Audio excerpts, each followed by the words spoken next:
Hello once again, everybody. Visiting with River Johnson at the Central State University exhibit at Farm Science Review. It's here once again. And River, you have an exciting job at Central State University. Tell us what you do. Yes, I'm an extension educator for agriculture and natural resources. The area that I serve is the southwest area of Ohio, which includes Franklin, Montgomery, and Clark County. So we go out and we teach small farmers in our community about agriculture, natural resources. My favorite thing to talk about is pollinators and natural native plants, and I like my job. Okay, well, you've told us your area, but knowing what Extension does, you probably get a lot of questions from farmers and non-farmers alike outside those areas. Yes. We have other educators that are throughout the state of Ohio. So our extension has reached all the way up in southeast Ohio, down in central Ohio, and up in the Cleveland area too. So we're extending our reach out into Ohio.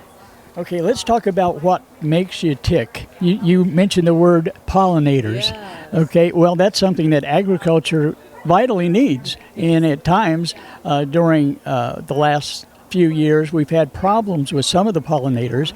Bring us up to date on what you're dealing with now. Yeah, well, we're definitely seeing a decline in our pollinators and throughout the Ohio. We're also seeing an increase in invasive species, but I think the good thing that we're seeing is an increased interest in people who want to put in pollinators and native habitats. So, we see the problem, and there's a lot of people in communities, big and small, who want to address this situation. So I think we're really starting to see the natural beauty of Ohio and the plants that we have here.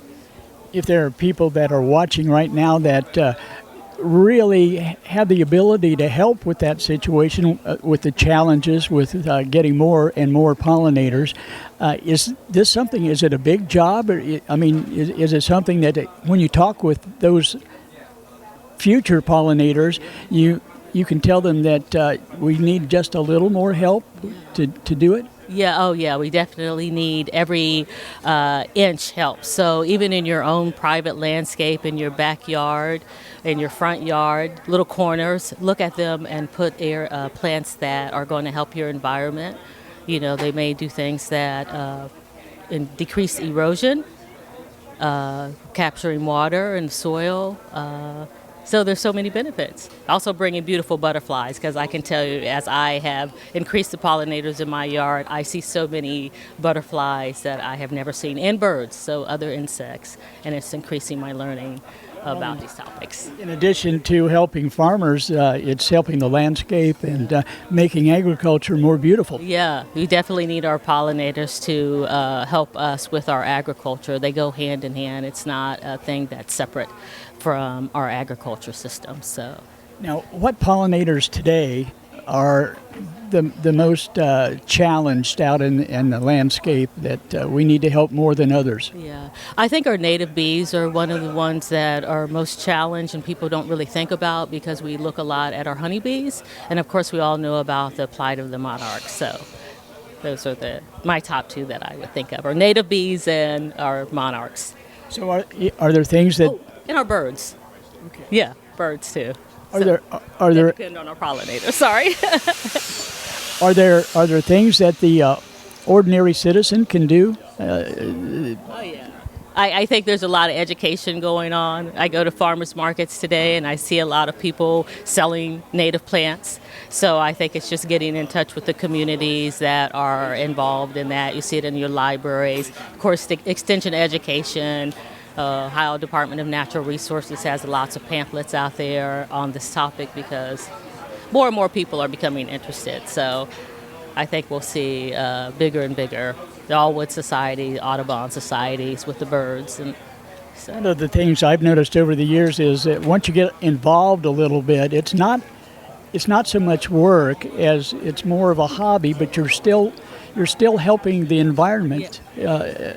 That's the bottom line. Yeah, I think so. Sometimes I wonder how I go to work every day and then still go to my garden and plant native plants or even enjoy my own vegetable garden. So it does take a hold of you, and the impact is so important, and I think that all is part of it. So little by little.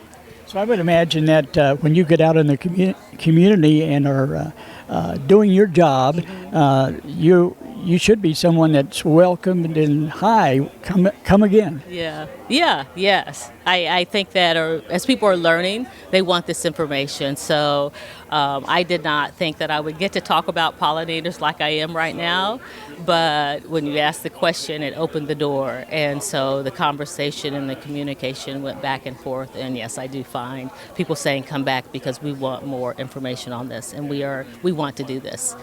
Turning to Central State, is this something that is very uppermost on the minds of not only students that live in the rural communities, but city folks as well? Oh, yeah, definitely. You're seeing an increase in your urban communities because we realize that it's going to take lawn by lawn. It's going to be an effort by all of us to help bring our ecological systems into a place that helps us promote healthy food and healthy food systems. So, well, we have right now, I'm sure, lots of potential students that might be considering Central State.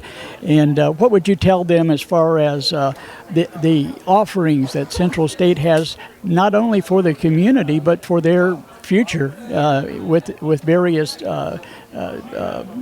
choices of study? Yeah, I think the extension, I can really just speak for the extension in agriculture and getting out to learn about all these different ways that agriculture impacts our community, because sometimes we think about farming, but there's a business aspect to farming. There's a marketing, and now with our younger people, there's a social media aspect to agriculture. There is we have to go into our natural resources, and more young people want to be out in nature and are respecting nature. And so I think that is what Extension can offer, is those experiences that will impact them and provide students with the experience that sometimes they may not have.